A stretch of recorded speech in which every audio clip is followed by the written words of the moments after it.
What's up, everyone, and welcome back to another episode of What the F is Going On? The show where I read about what's happening in the world, realize it makes no sense, and then humbly ask you to tell me what the F is going on. So I'm trying really hard to not talk about foreign wars because they are confusing and stupid. And I don't want to have any impact, even a tiny contribution to misinformation or propaganda. But maybe you can help me understand. Based on what we do know, who has the moral high ground here?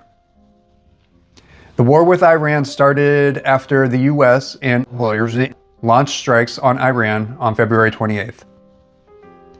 Since then, the conflict has reportedly claimed over 2,000 lives.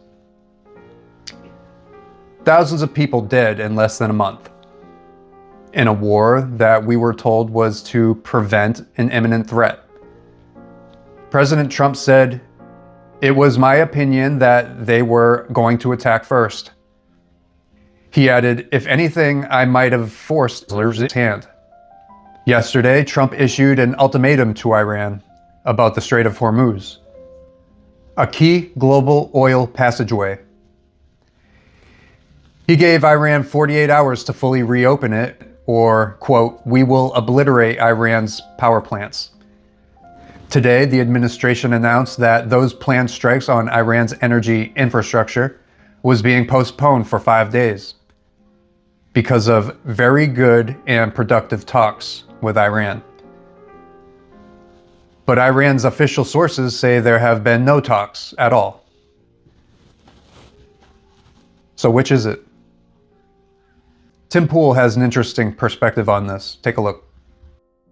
The question then is, why is Donald Trump saying he's going to postpone these strikes at the same time Iran is denying that they had any talks with Donald Trump?